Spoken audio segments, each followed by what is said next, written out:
कार्यकर्ताओं हमारे साथ रतीश भी बने हुए झांसी से, उनका भी रुख कर लेते हैं, उनके पास भी देख लेते हैं कि झांसी की रणभूमि क्या चल रहा है। रतीश, ये बताएं कि झांसी की रणभूमि में क्या चल रहा है, क्योंकि बस आखिरी 2 घंटे और लगभग 40 से 45 मिनट बचे हुए।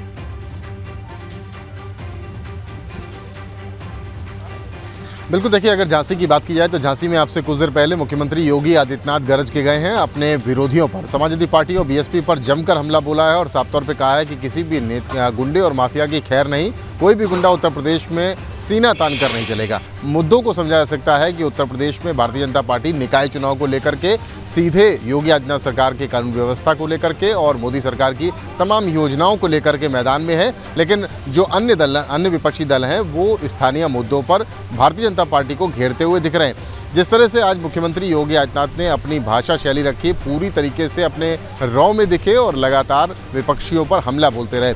समाजवादी पार्टी और बीएसपी पर बड़ा आरोप लगाते हुए कहा कि हाथों में युवाओं के इन दोनों पार्टियों की सरकारों ने तमंचे दिए हैं, जबकि उत्तर प्रदेश में जब से भारतीय जनता पार्टी की सरकार आई है, योगी आदित्यनाथ मुख्यमंत्री बने हैं, तब से युवाओं के हाथों में टैबलेट दिया गया और टैबलेट से ट्रेनिंग और ट्रेनिंग से उनका विकास हो रहा है और जो युवा हैं वो देश और प्रदेश की उन्नति के लिए अग्रसर हैं और देश को अग्रसर कर रहे हैं। लगातार इस बात की चर्चा हो रही है कि योगी आदित्यनाथ सरकार की कानून व्यवस्था को लेकर के और जो खासतौर से गुंडे माफियाओं को लेकर कानून व्यवस्था का सवाल उन्होंने उठाया। एक बार गोंडा का रुख कर लेते हैं, हमारे सहयोगी विवेक भी लगातार बने हुए सुबह से वहां पर। विवेक, गोंडा की रणभूमि में क्या चल रहा है, किस तरीके से जद्दोजहद चल रही है आखिरी घंटों में जनमत और वोट को साधने की? आदरणीय रंजन शर्मा जी बिल्कुल अवधेश, देखिए मैं गोंडा के रामलीला मैदान में हूं और यहां पर चुनाव प्रचार खत्म होने के चंद घंटे पहले से मंच सजा हुआ है। ये मंच है लक्ष्मी रायचंदानी का, जो भारतीय जनता पार्टी से प्रत्याशी हैं, चेयरमैन की दावेदारी कर रही हैं, और केशव प्रसाद मौर्य डिप्टी सीएम कुछ देर में यहां पर पहुंचने वाले हैं। वो यहां सभा करेंगे और ये पहली जो सबसे बड़े नेता यहां पर होंगे वो केशव प्रसाद मौर्य होंगे। ये पहली सभा है, केशव प्रसाद मौर्य यहां पर आएंगे, संबोधित करेंगे जनता को, जनता से अपील करेंगे कि भारतीय जनता पार्टी के लिए वो वोट करें। और इसके पहले करीब 1 घंटे पहले से ये रोड शो हुआ था। रोड शो सिविल लाइन्स इलाके से निकला है, जिसमें प्रतीक भूषण सिंह जो ब्रजभूषण शरण सिंह के बेटे हैं वो शामिल थे। इसके अलावा पूर्व विधायक तुलसीदास रायचंदानी जो लक्ष्मी रायचंदानी के ससुर भी हैं, वो भी मंच पर बैठे आपको सामने दिख रहे हैं। लक्ष्मी रायचंदानी बैठी हुई सामने दिख रही है। सारा मंच सज चुका है। इंतजार है तो सिर्फ डिप्टी सीएम केशव प्रसाद मौर्य का कुछ देर में पहुंचेंगे और यहां से संबोधन करेंगे। और लड़ाई कांटे की इसलिए है क्योंकि पिछली बार भी यहां से समाजवादी पार्टी की प्रत्याशी जो चेयरमैन थी वो रही थी। अब की बार फिर उनका दावा मजबूत बताया जा रहा है और कहा जा रहा है कि इस सीट पर यानी गोंडा सीट, नगर पालिका सीट पर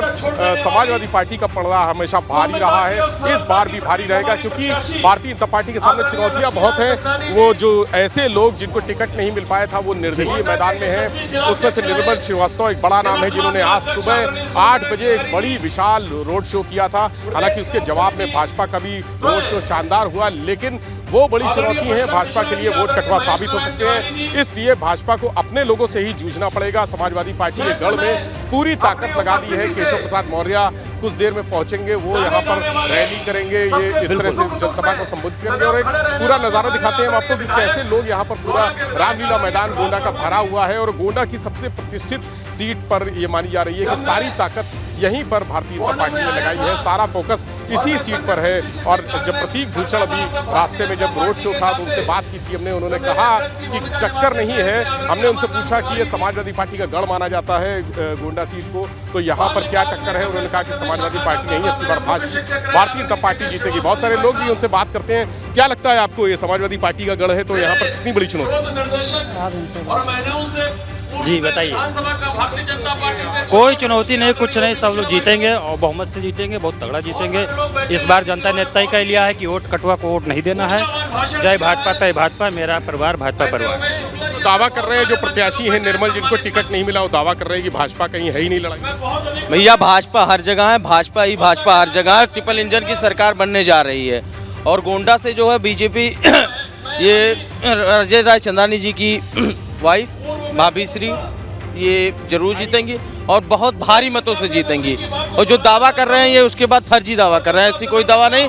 बीजेपी हर जगह से बहुत भारी से भारी जीतेगी। समाजवादी पार्टी के लिए मुफीद स्थितियां बताई जा रही हैं, आप क्या? समाजवादी पार्टी हमारे यहाँ होता था क्या गोंडा में, जब 2 बार 2 लोग एक हमारे यहाँ वोट कटवा है वो हर बार जब उनको पार्टी टिकट नहीं देती थी, वो पिछली बार लगातार निर्दलीय लड़के और भारतीय जनता पार्टी को कई बार गुमराह करके और नुकसान पहुंचा। लेकिन इस बार गोंडा की जनता जागरूक हो चुकी है और हम इस बार बहुत अच्छे वोटों से विजयी बनेंगे और जनता उनके बहकावे में नहीं आएगी।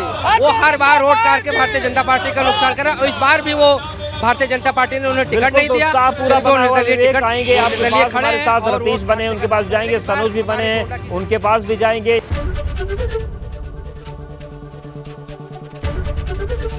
एबीपी गंगा, खबर आपकी, जुबान आपकी।